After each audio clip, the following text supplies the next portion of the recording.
Hello दोस्तों, स्वागत है आप सभी का। कैसे हैं आप सभी? आशा करता हूं आप सभी की तैयारी बहुत अच्छी चल रही होगी, अच्छे तरीके से पढ़ाई कर रहे होंगे और मस्त तरीके से रह रहे होंगे। दोस्तों, अब हम अपने टारगेट की ओर बढ़ रहे हैं और अंतिम 45 दिनों के महासंग्राम में डे 39 है जो कि आज हम कर रहे हैं। इसके बाद है जो कि 6 वीडियो और आएंगी अंतिम 45 दिनों के महासंग्राम में, और इस तरीके से है अपना हम टारगेट कंप्लीट कर ले जाएंगे।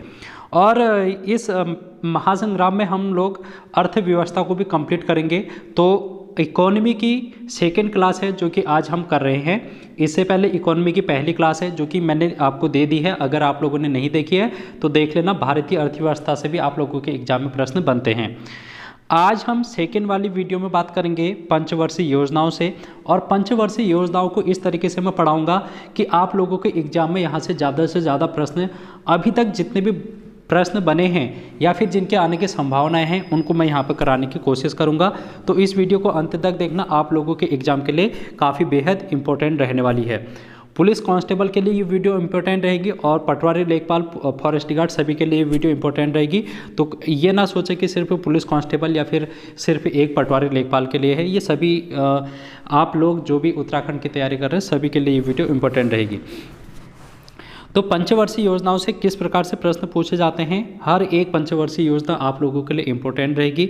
तो यहाँ पर से अब हम देखते हैं एक एक करके। देखो, अगर आप टेलीग्राम पर नहीं जुड़े हैं तो टेलीग्राम पर आप लोग जुड़ सकते हैं, लिंक आपको डिस्क्रिप्शन में मिल जाएगा। टेलीग्राम पर आप लोग यहाँ पर देख रहे हैं मैंने पीडीएफ है जो कि शेयर कर रखी हैं, जैसे कि दिल्ली सल्तनत का भाग 1, भाग 2 करके इस तरीके से सीरियल वाइज जो भी मैं पीडीएफ के माध्यम से जो भी पढ़ाता हूँ उसको मैं शेयर कर देता हूँ टेलीग्राम पर। तो आप लोगों के लिए एक फ़ायदा है जो कि मिल जाता है। तो इस तरीके से भी आप अपनी तैयारी को बेटर कर सकते हैं और बढ़िया तरीके से नोट्स बनाइए। और अंतिम समय है तो आप लोग ज़्यादा से ज़्यादा रिविज़न करें।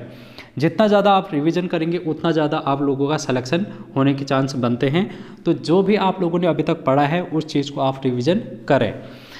देखो, हमने बात की थी कल योजना आयोग की, हमने थोड़ी सी इंट्रोडक्शन की बात कर ली थी कि योजना आयोग क्या है और किस तरीके से काम करता है, और योजना आयोग किस प्रकार योजना आयोग का गठन यहाँ पे किया गया, और उससे पहले क्या इतिहास रहा है योजना आयोग का।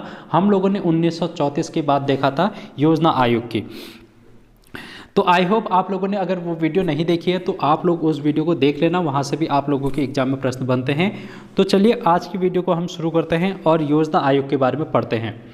योजना आयोग का मतलब है प्लानिंग, ठीक है, प्लान करना। देश का शासन किस प्रकार से चलाया जाएगा, यानी कि देश की अर्थव्यवस्था किस प्रकार से चलाई जाएगी, और ये डिसाइड किया जाएगा पहले। और आने वाले 5 सालों तक किस प्रकार से हम अपनी इकोनॉमी को बढ़ाएंगे, ये टारगेट रखा जाता है योजना आयोग के द्वारा, और इसको क्रियान्वित किया जाता है पंचवर्षीय योजनाओं के माध्यम से। तो इस प्रकार हम देखेंगे, हर एक पंचवर्षीय योजना को देखेंगे। तो अगर हम योजना आयोग के अध्यक्ष की बात करते हैं तो प्रधानमंत्री होते हैं देश के, जो कि योजना आयोग के अध्यक्ष होते हैं। अगर आप लोगों से कोई पंचवर्षीय योजना है, अगर उसके अध्यक्ष पूछा जाता है तो आप उसका कालक्रम देखना कि किस पंचवर्षीय की योजना की बात कर रहा है और उस समय कौन प्रधानमंत्री देश के रहे हैं, आप लोग उसको कर सकते हैं। अगर हम पहली योजना की बात करें, पहले प्रथम योजना आयोग के अध्यक्ष की बात करें तो वो थे जवाहरलाल नेहरू। जवाहरलाल नेहरू जो थे वो पहले योजना आयोग के अध्यक्ष थे, और उपाध्यक्ष भी आप लोगों से पूछा जाता है तो गुलजारीलाल नंदा जी थे।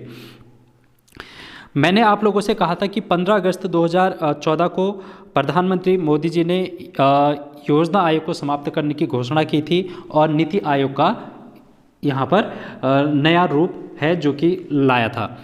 तो इस तरीके से हम लोग देखते हैं योजना आयोग को, और कुल अभी तक 12 पंचवर्षीय योजनाएं हैं जो कि हुई हैं। इन 12 पंचवर्षीय योजना को हम एक एक करके देखेंगे, और यहाँ पर से आप लोगों के एग्जाम में प्रश्न बनते हैं। तो प्रथम पंचवर्षीय योजना अगर हम देखें तो 5-5 साल का आप लोगों को क्रम देखना है। 1951 से 56 तक पहली पंचवर्षीय योजना है जो कि आती है, और इसकी शुरुआत 1 अप्रैल 1951 में की जाती है। आप लोगों से पूछा जाता है कि पहली पंचवर्षीय योजना की शुरुआत कब हुई थी, तो 1 अप्रैल 1951 में।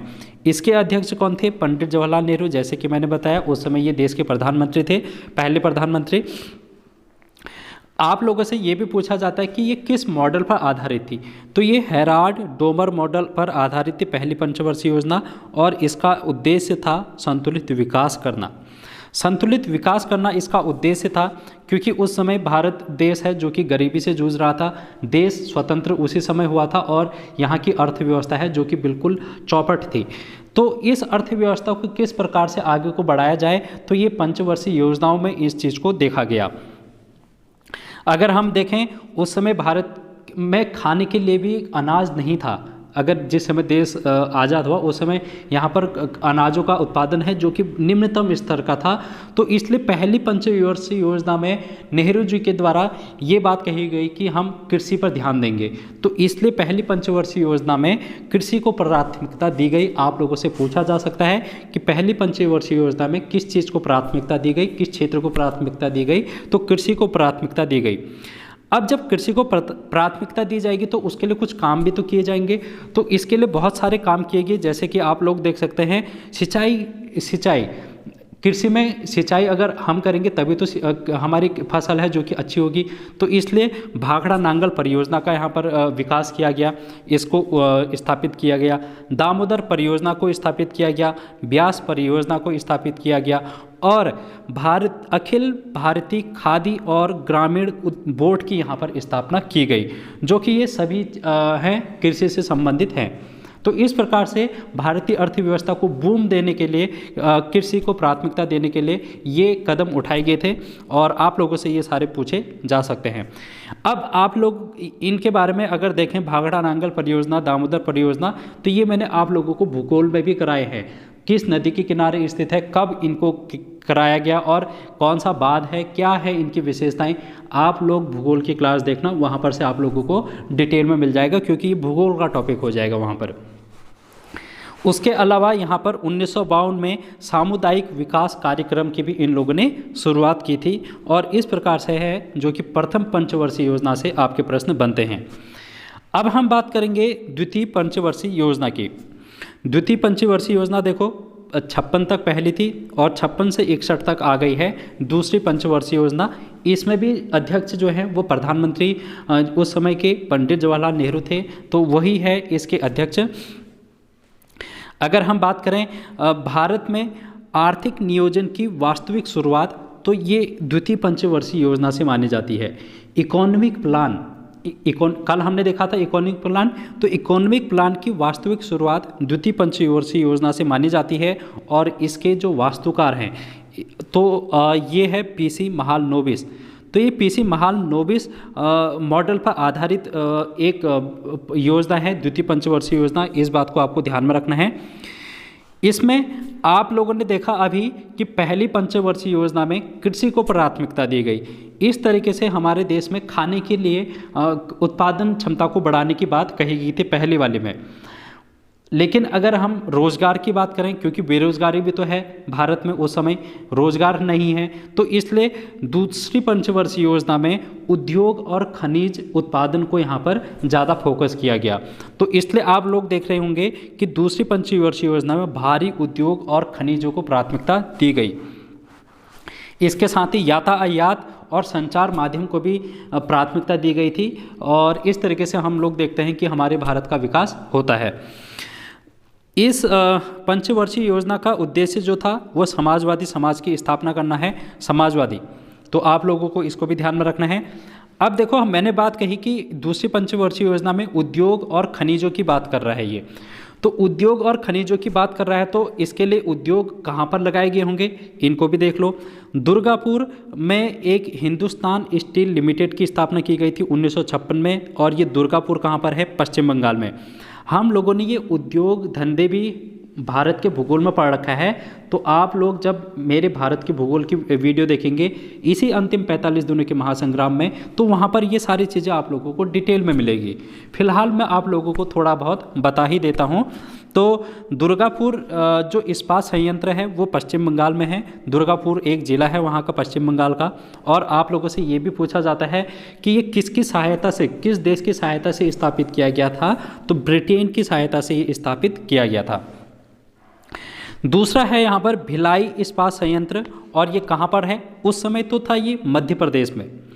उस समय जिस समय ये बनाया गया था, स्थापित किया गया था 1955 में, तब ये था मध्य प्रदेश में। लेकिन अगर हम वर्तमान की बात करेंगे तो ये दुर्ग जिला छत्तीसगढ़ में स्थित है और इसको USSR पूर्व सोवियत संघ की सहायता से इसको स्थापित किया गया था। उसके बाद राउरकेला में हिंदुस्तान स्टील लिमिटेड के बारे में भी बात हम कर लेते हैं। ये उड़ीसा में है, 1959 में इसको स्थापित किया गया और जर्मनी की सहायता है जो कि इसमें ली गई थी। तो इस प्रकार से आप लोग देख रहे हैं, पहली पंचवर्षीय योजना कृषि पर आधारित थी, दूसरी पंचवर्षीय योजना उद्योग धंधे पर आधारित थी, भारी उद्योग और खनिजों पर आधारित थी। ठीक है, तो इस प्रकार है 2 पंचवर्षीय योजनाएं पूरी हो जाती हैं। और अगर आप लोग रीजनिंग से वाकिफ़ नहीं हैं और रीजनिंग आप लोग पढ़ना चाहते हैं तो बढ़िया तरीके से इस चैनल के माध्यम से पढ़ सकते हैं। आप लोगों को बेसिक से है जो कि रीजनिंग कराई गई है।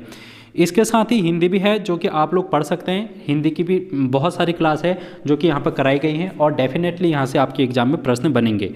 ठीक है दोस्तों, उसके बाद अब हम बात करते हैं तीसरी पंचवर्षीय योजना की। तो उस समय भी तीसरी पंचवर्षीय योजना के समय में भी 1962 के समय में 61-62 के समय में JL नेहरू ही थे जो कि प्रधानमंत्री थे। तो तीसरी पंचवर्षीय योजना के अध्यक्ष भी वही हैं। अगर हम बात करें इसमें किस चीज़ को प्राथमिकता दी गई थी, तो इसमें कृषि और उद्योग दोनों को प्राथमिकता दी गई। पहले में कृषि, दूसरे में उद्योग और तीसरे में दोनों को। अब क्या करेंगे, दोनों को एक साथ लेकर चलेंगे, कृषि को भी उद्योग धंधों को भी। इस प्रकार आप लोग देखेंगे कि यहाँ पर कुछ इस्पात संयंत्र हैं वो स्थापित किए जाते हैं, जैसे कि Bokaro iron and steel plant. कहाँ पर है ये? झारखंड में है। 1964 में इसको स्थापित किया जाता है USSR की मदद से, पूर्व सोवियत संघ की मदद से। तो बोकारो आप लोगों से पूछा जाता है बोकारो स्टील प्लांट कहाँ पर है, तो ये बोकारो जिला है झारखंड का, वहाँ पर है और 1964 में इसको स्थापित किया गया था। तीसरी पंचवर्षीय योजना की ये बात हो रही है।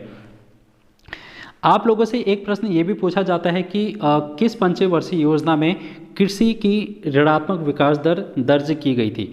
तो तीसरी पंचवर्षीय योजना है जिसमें कृषि में ऋणात्मक विकास दर है जो कि दर्ज की गई थी। कारण ये था क्योंकि उस समय युद्ध होते हैं भारत के चीन के साथ भी और पाकिस्तान के साथ भी।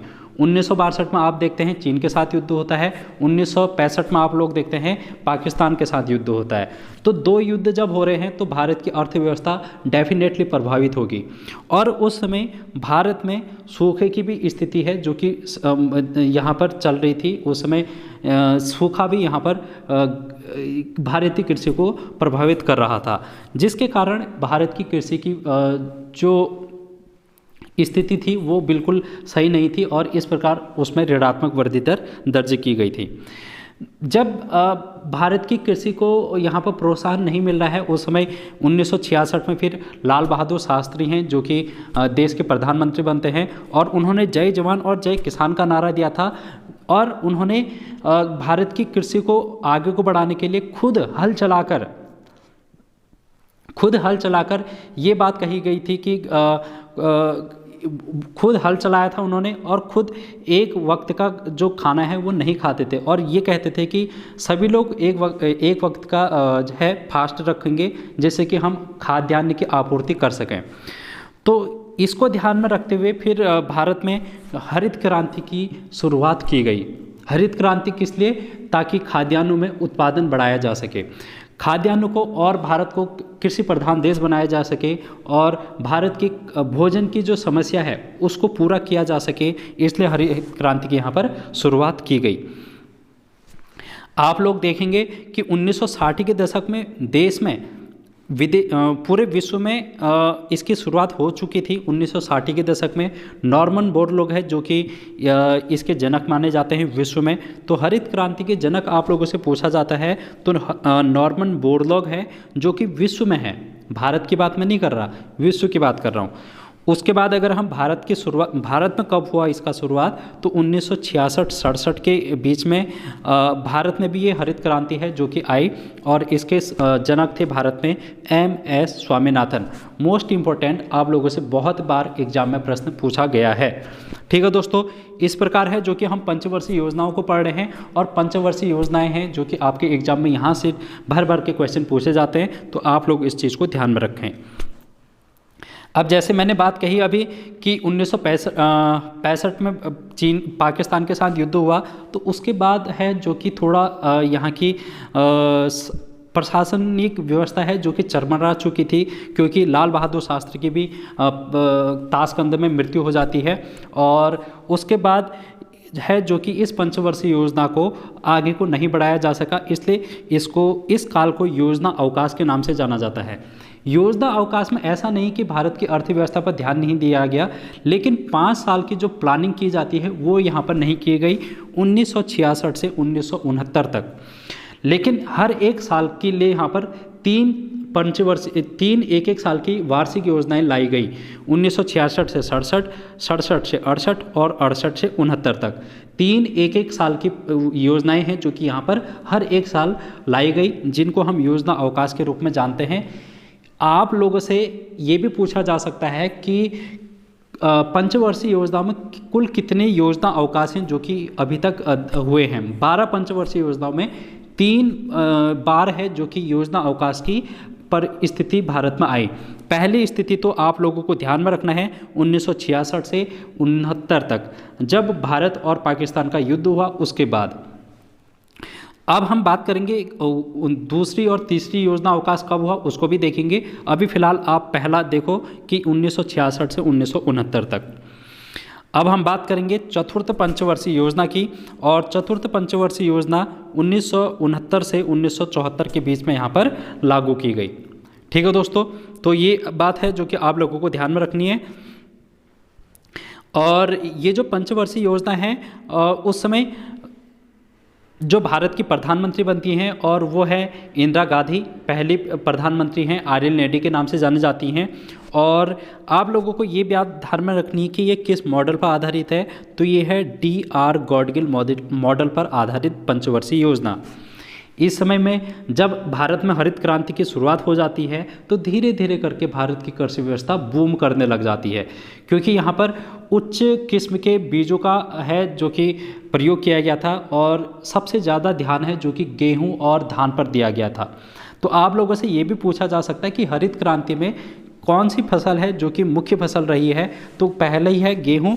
गेहूँ को आप लोगों को ध्यान में रखना है कि गेहूँ है जो कि प्रथम है, और फिर है धान। गेहूं और धान है जिसका सर्वाधिक मात्रा में यहाँ पर हरित क्रांति ने प्रभावित किया। उस समय आप लोग देखेंगे कि कृषि में वृद्धि दर है जो कि सर्वाधिक देखने को मिली चतुर्थ पंचवर्षीय योजना में, और इसी समय परिवार नियोजन कार्यक्रम भी शुरुआत की गई। और श्वेत क्रांति किस चीज़ से संबंधित है? दुग्ध क्रांति से, दूध के उत्पादन से है जो कि श्वेत क्रांति इस संबंध है। इसको ऑपरेशन फ्लड भी कहा जाता है, और इसके जनक वर्गीज कुरियन हैं। आप लोगों से पूछा जा सकता है कि दुग्ध क्रांति या फिर श्वेत क्रांति या फिर ऑपरेशन फ्लड किस पंचवर्षीय योजना में शुरू किया गया, तो ये चौथी पंचवर्षीय योजना में है, जो कि आप लोगों को ध्यान में रखना है। ठीक है दोस्तों, तो वीडियो कैसी लग रही है जल्दी से कमेंट करके बता सकते हैं, और ज़्यादा से ज़्यादा लोगों तक शेयर कर सकते हैं, और जिससे कि सभी लोग हैं जो कि यहाँ से जुड़ सके। अब हम बात करेंगे 5वीं पंचवर्षीय योजना की। 5वीं पंचवर्षीय योजना 1974 से 1978 के बीच में लाई जाती है। मात्र 4 साल की ये पंचवर्षीय योजना है। 4 साल की पंचवर्षीय योजना है। क्यों है ये 4 साल की? 5 साल पूरे क्यों नहीं कर पाई ये पंचवर्षीय योजना? क्योंकि 1975 के समय में यहाँ पर नेशनल इमरजेंसी है जो कि इंदिरा गांधी के द्वारा लगा दी गई थी, और उसके बाद इंदिरा गांधी की सरकार गिर चुकी थी और बीजेपी की सरकार आ चुकी थी, मोरारजी देसाई की सरकार।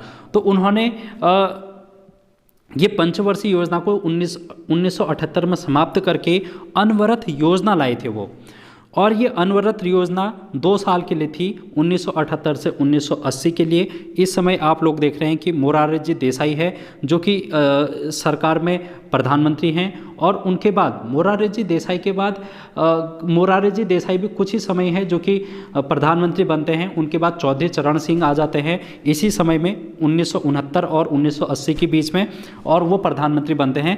तो ये जो सरकार है वो ज़्यादा चल नहीं पाई थी, बीजेपी सरकार उस समय थी नई नई, तो इसलिए गिर चुकी थी 1980 में। और 1980 में ये अनवरत योजना है जो कि विफल हो चुकी थी फिर। और अगर हम पाँचवीं पंचवर्षीय की योजना की बात करें तो इसमें गरीबी उन्मूलन और आत्मनिर्भरता की बात कही गई थी। ठीक है दोस्तों, तो ये इतनी बात है आप लोगों को ध्यान में रखनी है।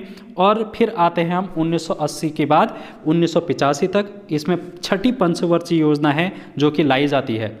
और उसके बाद जब मोरारजी देसाई, चौधरी चरण सिंह भारत के प्रधानमंत्री बनते हैं, उनके बाद जब बीजेपी सरकार गिर जाती है तो कांग्रेस की सरकार फिर से आती है शासन में, और प्रधानमंत्री फिर से बनती है इंदिरा गांधी। दोबारा इंदिरा गांधी है जो कि प्रधानमंत्री बनती है। और इन्होंने एक नारा दिया था उस समय, इस चुनाव में उन्होंने एक नारा दिया था, गरीबी हटाओ का नारा।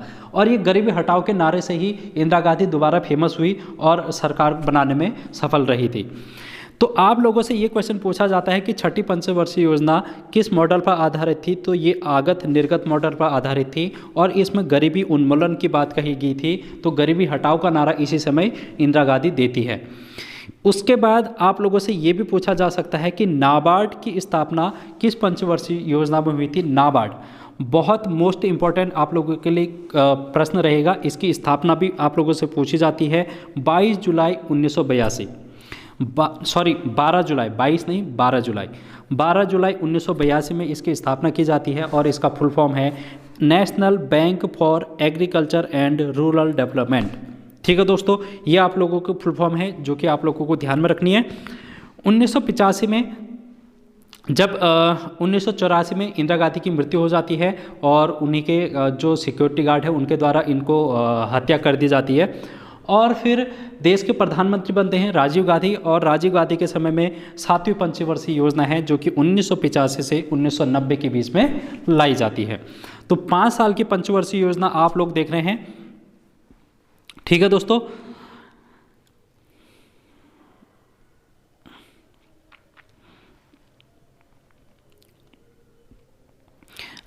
हाँ एक चीज़ और यहाँ पर ध्यान में रख लेना कि मैंने अभी आप लोगों से कहा था कि योजना अवकाश 3 बार लाया गया था। पहला योजना अवकाश हम लोगों ने देखा कि 66 से 69 तक था। और दूसरा योजना अवकाश यही है अनवरत योजना जो कि 1978 से 1980 के बीच में। ठीक है, इस बात को भी आप लोग ध्यान में रख लेना। दूसरा योजना अवकाश यहाँ पर आता है। अब हम बात करते हैं राजीव गांधी के समय में 7वीं पंचवर्षीय योजना की।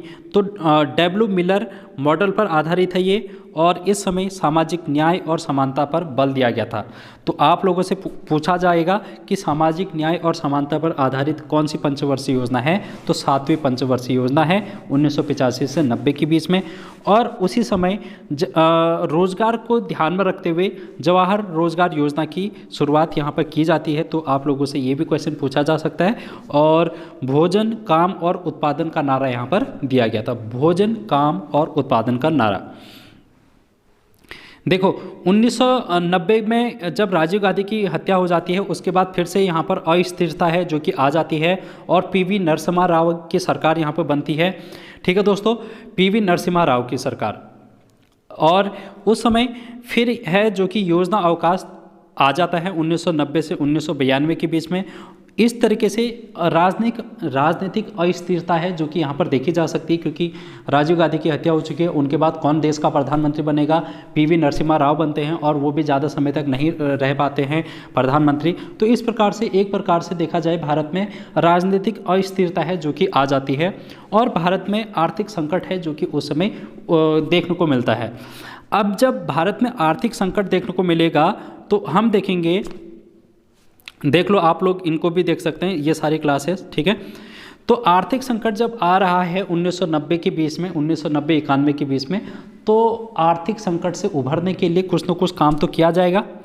तो एक नई नीति है जो कि अर्थव्यवस्था से संबंधित लाई गई, जिसको हम बोलते हैं नई आर्थिक नीति। 1991 में 24 जुलाई के दिन है जो कि इसको लाया गया था।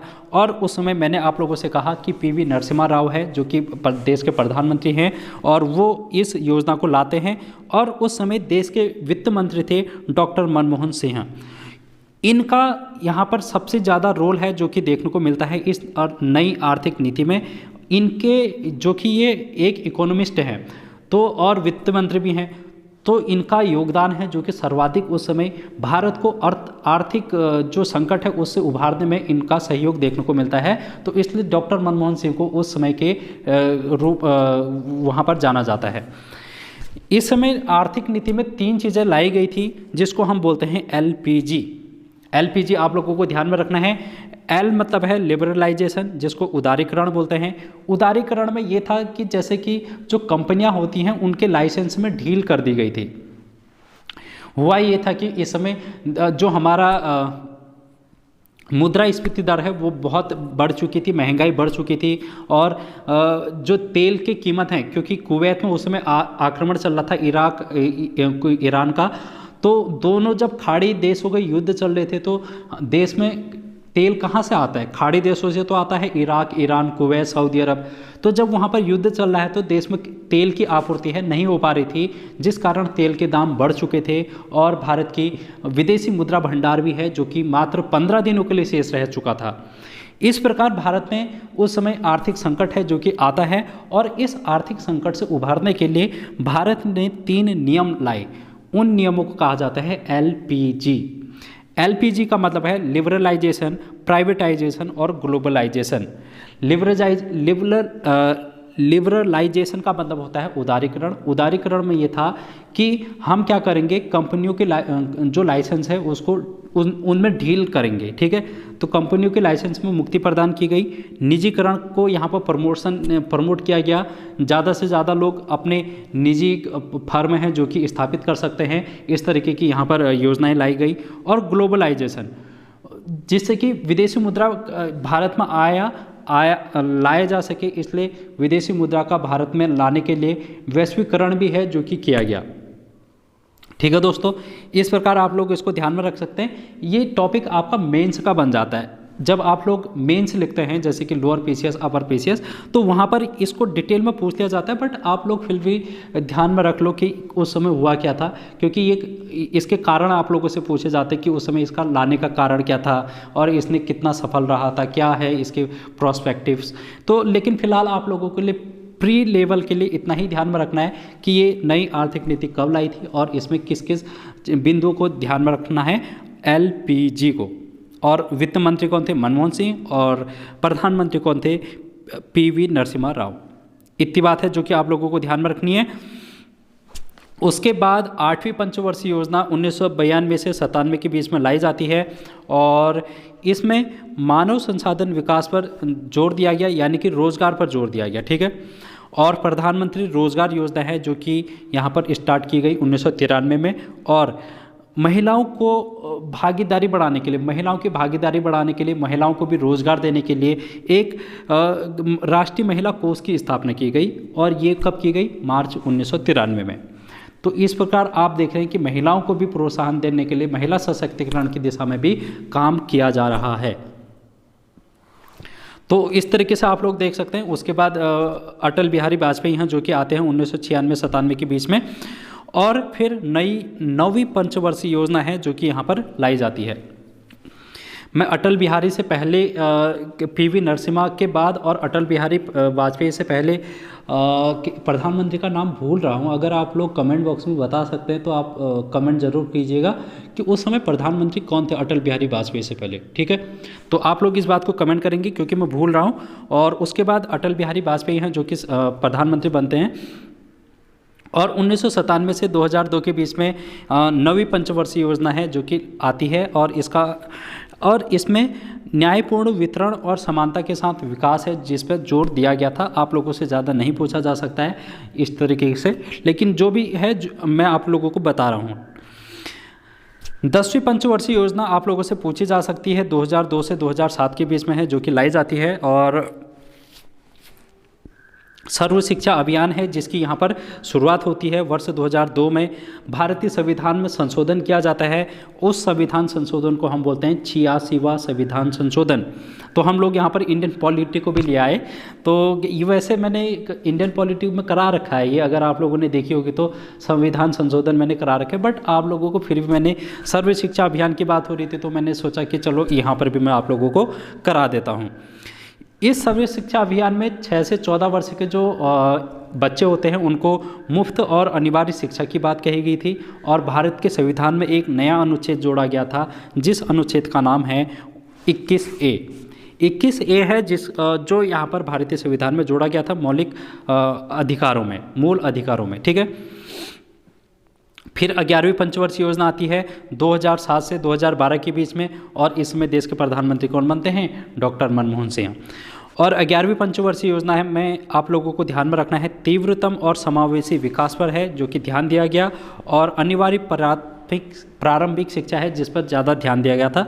यहाँ से उतने क्वेश्चन नहीं बनते, फिर भी आप लोग इसको ध्यान में रख लेना कि तीव्रतम और समावेशी विकास है, जो कि 11वीं पंचवर्षीय योजना में लाई गई थी। उसके बाद हम बात करेंगे अंतिम पंचवर्षीय योजना, और जो कि है 12वीं पंचवर्षीय योजना 2012 से 2017 के बीच में ये आती है, ठीक है। प्रधानमंत्री कौन है 2012 के समय में? 2012 से 14 तक है मनमोहन सिंह, और 14 के बाद आ जाते हैं प्रधानमंत्री मोदी जी। और ये क्या करते हैं? पंचवर्षीय योजना को समाप्त कर देते हैं, यानी कि योजना आयोग को समाप्त कर देते हैं। और कब? 1 जनवरी 2015 से भारत में योजना आयोग के स्थान पर नीति आयोग की स्थापना की जाती है। और अगर हम 12वीं पंचवर्षीय योजना की बात करें तो इसका उद्देश्य क्या था? तीव्र, अधिक समावेशी और धारणीय विकास। तो ये शब्द आप लोगों से पूछे जा सकते हैं कि तीव्र, अधिक समावेशी और धारणीय विकास की अवधारणा किस पंचवर्षीय योजना में आई? तो ये है 12वीं पंचवर्षीय योजना में। दोस्तों, अगर हम नीति आयोग की बात करें तो इंडियन पॉलिटी में मैंने नीति आयोग को बहुत डिटेल में करा रखा है, तो आप लोगों ने वो वीडियो देखी ही होंगी। अगर नहीं देखी है तो इंडियन पॉलिटी को आप लोग देखना, वहाँ से भी आप लोगों के एग्जाम में प्रश्न बनेंगे। तो इसलिए मैं नीति आयोग को है यहाँ पर नहीं करा रहा हूँ, क्योंकि ये फिर एक्स्ट्रा हो जाएगा। और एक्स्ट्रा क्यों कराना? क्योंकि जब मैंने ये चीज़ें करा रखी है तो फिर दोबारा क्यों कराना ना, सही बात है। तो इसलिए हम यहीं पर समाप्त करते हैं। और आप लोग उत्तराखंड के पर्यटन को देखें, कंप्यूटर को देखें, विश्व का इतिहास। पटवारी लेखपाल वालों के लिए मैं कह रहा हूँ कि विश्व का इतिहास आप लोगों को ज़रूर देख के जाना है, यहाँ से एग्जाम में क्वेश्चन बनेंगे। और उत्तराखंड का भूगोल भी आप लोग देख सकते हैं। तो दोस्तों, इस प्रकार है जो कि आज की वीडियो को हम समाप्त करते हैं, और अगली वीडियो में मिलेंगे इकोनॉमी के लेकर, और कुछ महत्वपूर्ण टॉपिक है जो कि इंडियन इकोनॉमी के हम करेंगे। तो thank you so much. Video को ज़्यादा से ज़्यादा लोगों तक शेयर करने की कोशिश करना और बने रहना। तब तक थैंक यू सो मच।